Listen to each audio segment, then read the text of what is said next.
पश्चिम Asia में नया war zone active हो गया है।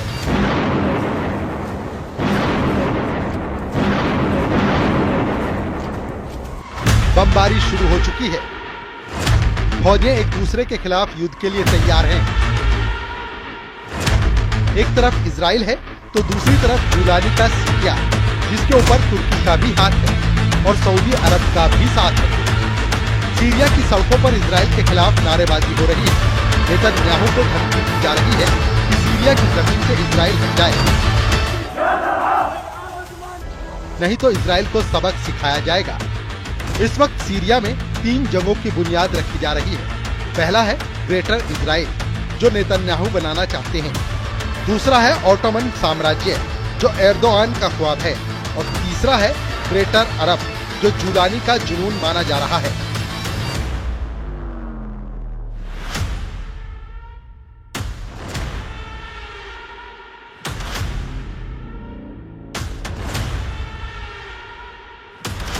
अड़तालीस घंटे के अंदर सीरिया में ऐसे युद्ध की नींव रख दी गई है, जिसमें 2-3 देश नहीं, बल्कि तुर्की से तेल अवीव और तेहरान से रियाद, यानी सऊदी अरब और पूरा अरब वर्ल्ड या तो जलेगा या तो जला देगा।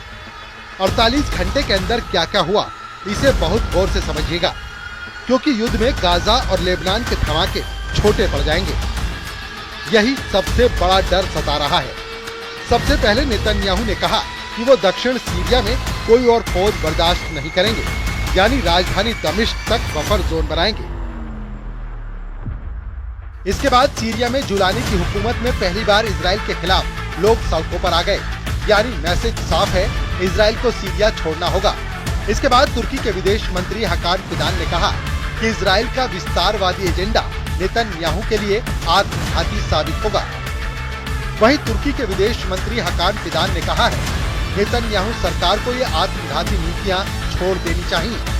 अंतर्राष्ट्रीय समुदाय को फौरन दबाव डालना चाहिए। आपको लगेगा कि सब कुछ नियंत्रण में है, लेकिन एक वक्त अराजकता सामने आएगी। तुर्की से तेल अवीव के लिए वार्निंग बस पहुंची ही थी कि इजराइल के फाइटर जेट एक्टिव हुए, बम लोड किए जाने लगे। इजराइल के F-16 और F-15 लड़ाकू विमानों को बमबारी के मिशन के लिए तैयार किया गया और फिर इंतजार हुआ नेतन्याहू के ऑर्डर का। इजराइल के तेवर खतरनाक होते गए, लेकिन तभी सीरिया से ऐसी वार्निंग आई जिसे नेतन्याहू के गुस्से का लेवल एकदम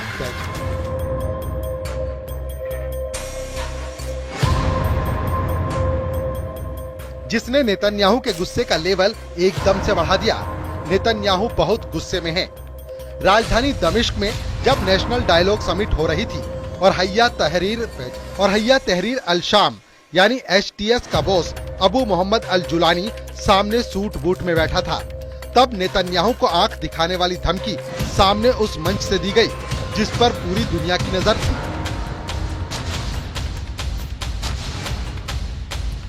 सीरिया नेशनल डायलॉग के सदस्य हुदा अत्तासी का भी बयान सामने आया है, जहां उनका कहना है सीरिया में इजराइल की घुसपैठ की निंदा की गई है।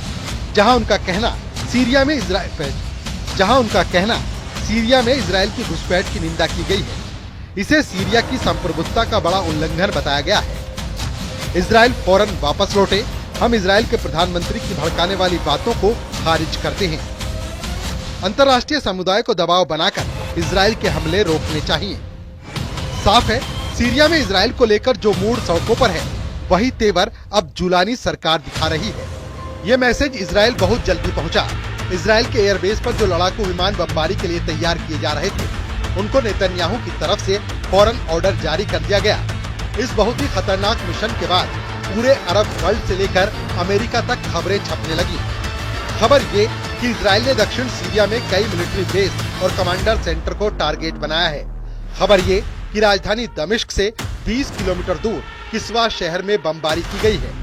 खबर ये कि इजराइल बता रहा है कि अगर HTS और उसके लीडर जुलानी ने दक्षिण सीरिया में कदम रखा तो इजराइल बर्दाश्त नहीं करेगा।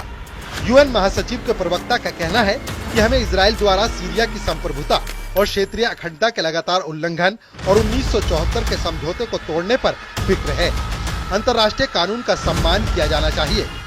सीरिया में जुलानी की एंट्री के बाद से नेतन्याहू बहुत ज्यादा जोश में है, लेकिन चाहे गोलान के पहाड़ हो या फिर शेख का पहाड़, इन दोनों जगहों पर इजराइल का पहुंचना और फिर पूरे दक्षिण सीरिया तक अपने मार्कावा टैंक दौड़ाने वाला इरादा नेतन्याहू का बड़ा प्लान बताया जा रहा है। ये ऐसा प्लान है जिसे लेकर तुर्की में खतरे की घंटी बज रही है।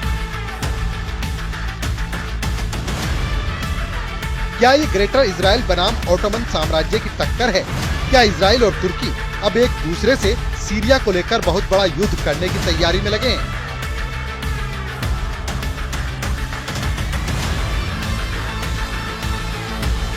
जिसमें एक तरफ ग्रेटर इजराइल और दूसरी तरफ ओटोमन वाला सपना है। वहीं इनके जवाब में इजराइल के प्रधानमंत्री बेंयामिन नेतन्याहू का कहना है, सीरिया में किसी भी खतरे को खत्म करने के लिए इजराइल की सेना हरमन और बफर जोन में असीमित वक्त तक रहेगी। हम एचटीएस और सीरिया की सेना को दमिश्क के दक्षिण से आगे नहीं आने देंगे। हम चाहते हैं कि दक्षिण सीरिया, कुनेत्रा, दारा और सुएदा से सभी सेनाएं हट जाएं। सीरिया को लेकर हो रही तुर्की और इजराइल की टक्कर में एक नया ट्विस्ट आ गया है और इसकी वजह है सऊदी अरब, क्योंकि इस टक्कर में अब सबसे ताकतवर अरब देश कूद पड़ा है। सऊदी अरब के क्राउन प्रिंस मोहम्मद बिन सलमान ग्रेटर इजराइल और ओटोमन साम्राज्य वाली तकरार को समझ गए हैं। सऊदी अरब ने सीरिया में इजराइल की बमबारी को लेकर क्या कहा, बहुत गौर से देखिए। सलमान की सरकार ने कहा है कि इजराइल की बमबारी सीरिया को अस्थिर करने की कोशिश है। सीरिया पर हमला करके इजराइल ने अंतर्राष्ट्रीय कानून तोड़ा है। साफ है कि एर्दोगन के बाद अब मोहम्मद बिन सलमान भी नेतन्याहू को बता रहे हैं कि सऊदी अरब भी जुलानी के साथ खड़ा है और सीरिया पर इजराइल की मनमानी नहीं चलने दी जाएगी। सीरिया कैसे ग्रेटर इजराइल वाले प्लान का हिस्सा बन सकता है, इसका खतरा तब जताया गया जब दिसंबर के महीने में नेतन्याहू का एक वीडियो आया।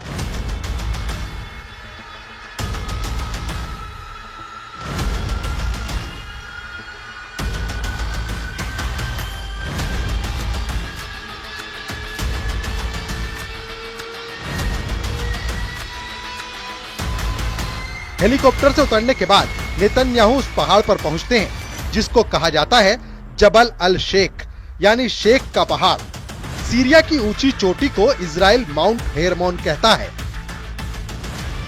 सीरिया में शेख का पहाड़ सीरिया और लेबनान के बीच में 150 किलोमीटर पर्वत श्रृंखला का हिस्सा है। इसका बड़ा हिस्सा सीरिया में है और इसकी सबसे ऊंची चोटी को ही शेख का पहाड़ कहा जाता है। इसकी ऊंचाई 2814 मीटर है। ये पर्वत श्रृंखला दक्षिण में सीरिया की गोलान की पहाड़ियों से मिलती है, जहां इस वक्त बड़े हिस्से पर इजराइल ने कब्जा कर रखा है। नेतन्याहू की इन तस्वीरों को देखकर सबसे पहले ईरान का गुस्सा भड़का था और अब तुर्की के साथ साथ जुलानी का सिस्टम भी बेचैन हो गया है। वहीं एर्दोगन की सबसे बड़ी ख्वाहिश है कि अखंड तुर्की बनाया जाए, सीरिया के उन इलाकों पर कब्जा किया जाए जो ओटोमन साम्राज्य के दौरान उसकी जद में रहे हैं।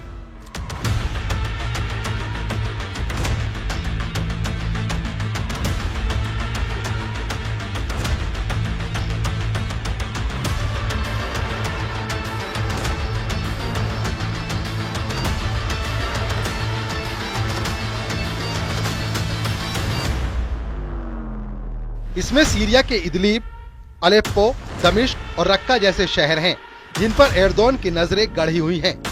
ये चारों शहर इस वक्त एर्दोगन के एजेंडे में हैं और लगता है कि सीरिया के इन शहरों के लिए तुर्की अब इजराइल के खिलाफ फिलिस्तीन वाला मोर्चा भी बंद करने के लिए तैयार है। हालांकि सबकी नजर सीरिया में बशर अल असद की सरकार को रोंदने वाले अबू जुलानी पर है। जुलानी पूरे अरब वर्ल्ड का दौरा कर रहा है, वो तुर्की जाकर एर्दोगन से भी मिल चुका है। वहीं सीरिया के अंतरिम राष्ट्रपति अल जुलानी ने कहा, हम क्षेत्रीय सुरक्षा के लिए तुर्की के साथ मिलकर काम कर रहे हैं। हमने पूर्वोत्तर सीरिया में खतरे पर बात की है। हम चाहते हैं कि दक्षिण सीरिया से इजराइल हटे। इसके लिए अंतर्राष्ट्रीय दबाव हो और 1974 का समझौता लागू हो। शेख के पहाड़ पर नेतन्याहू का पहुंचना और अब दक्षिण सीरिया को बफर जोन बनाना, ये बात जुलानी के गले नहीं उतर रही। यही वजह है कि वो भी बता रहा है कि 1974 वाला समझौता तोड़कर इजराइल ने सीरिया में घुसपैठ की है। हालांकि नेतन्याहू अब ऐसे किसी भी करार को खारिज कर रहे हैं, क्योंकि बशर अल असद अब सीरिया की सत्ता से बाहर किए जा चुके हैं। सीरिया में संयुक्त राष्ट्र के विशेष दूत ने भी साफ किया, हमने गोलान में बस्तियों का विस्तार करने की इजरायली कैबिनेट की योजना की रिपोर्ट भी देखी है। इजराइल को कब्जे वाले सीरियाई गोलान में इजराइल की सभी गतिविधियां अवैध हैं और फौरन बंद होनी चाहिए। सीरियाई संप्रभुता और क्षेत्रीय अखंडता पर हमले बंद होने चाहिए। इसमें कोई शक नहीं कि शेख के पहाड़ पर जब नेतन्याहू पहुंचे थे तब उन्होंने ग्रेटर इजराइल वाली सरहद नापनी शुरू कर दी थी। इसी वजह से इजराइल की नीयत पर सवाल उठने लगे। संयुक्त राष्ट्र के साथ साथ भारत का भी यही रुख है कि 2 स्टेट सॉल्यूशन के हिसाब से इजराइल को गोलान के पहाड़ों से अपना कब्जा हटाना होगा, जो सीरिया का हिस्सा है। लेकिन दूसरी तरफ जूलानी की वजह से तुर्की अब सीरिया में बहुत मजबूत हो चुका है, जबकि हिजबुल्लाह की सप्लाई लाइन कटने से ईरान की मुश्किलें बहुत ज्यादा बढ़ चुकी हैं।